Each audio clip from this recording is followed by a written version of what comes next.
The top story we're following tonight is the weather. Obvious there, Lindsay.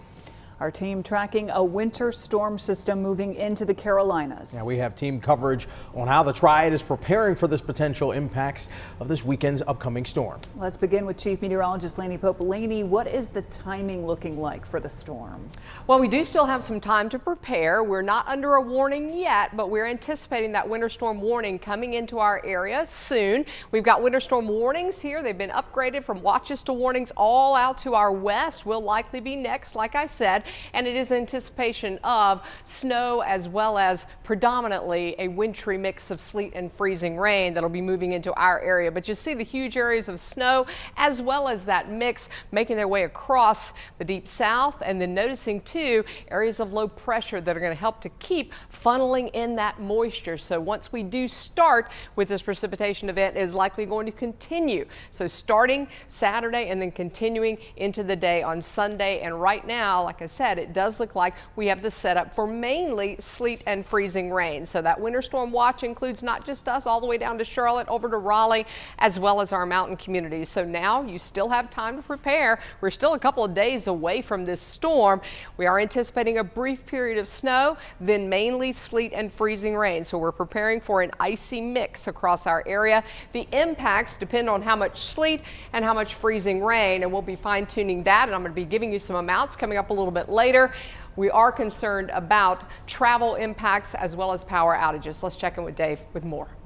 Hey, Lenny, yeah, and of course the timing we'll be talking about with this winter storm that's coming in for this weekend. And we're thinking of the start time is going to be later into the day on Saturday. So you might even have part of Saturday prepare, but you might want to start tomorrow, as we'll see some clouds around through the first half of Saturday. And the precipitation looks like it will be probably into the afternoon, into the evening hours. And Saturday night, that's when we'll kind of see that changeover. You may get a little snow, sleet to start, and then changing over Saturday night to sleet and freezing rain, then mainly freezing rain on Sunday. Not a great setup for freezing rain. We don't like it because that's what creates a lot of ice on tree limbs and power lines out there. Now, before that, tomorrow, Friday, we've got cooler 40s or maybe an early day shower. And then for the weekend, that major winter storm watch, which is in place with some icy conditions around. Monday, slick travel, clearing and cold. Will be below freezing all day during the day on Monday. So we don't see a lot of melting if we need that in place. Tomorrow at the bus stop, maybe a passing shower in the Piedmont. Temperatures will be into the low and mid 30s tomorrow morning. And then tomorrow afternoon, a little bit chillier. We'll be into the 40s for highs.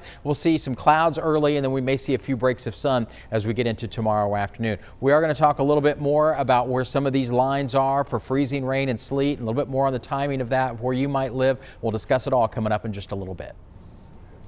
All right, Dave, thank you. North Carolina's State of Emergency Response Team has been activated ahead of the storm. Yeah, so far more than 800,000 gallons of brine has been used to treat roads ahead of potential icy conditions. Now, Emergency Management Director Will Ray says hotspot crews are being deployed along major routes, including I-77 in Surry County. Now, these crews are made up of members of the DOT, Highway Patrol, and the National Guard, and will target areas where drivers are more likely to lose control.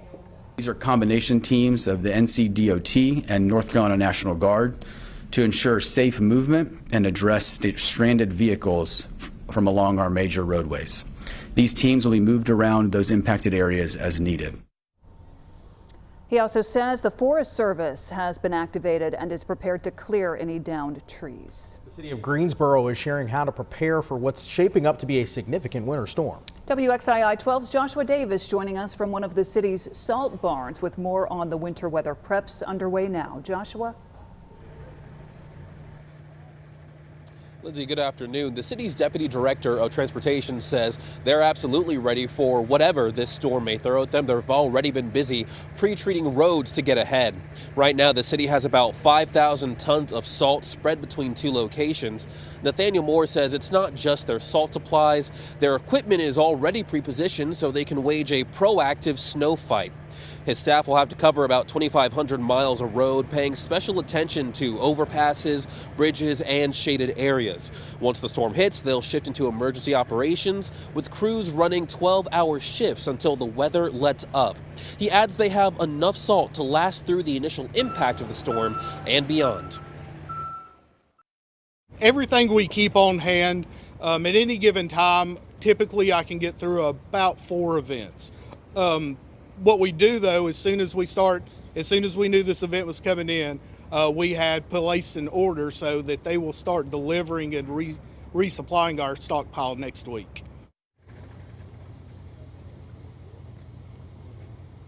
And Moore is urging folks to be patient as his crews respond to road conditions. He adds, if you don't need to be outside, stay home. In Greensboro, I'm Joshua Davis for WXII 12 News.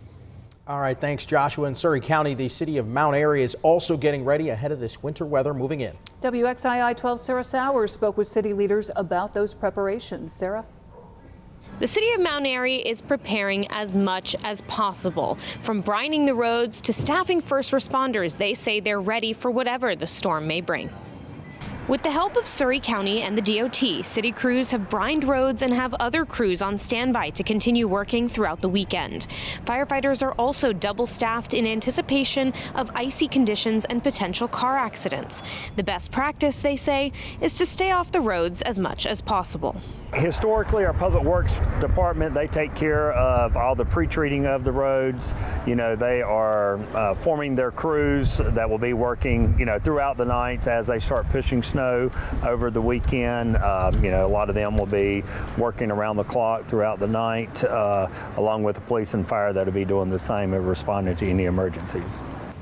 Coming up at 5, I'll share some tips about reducing fire risk and how to stay warm if the power goes out.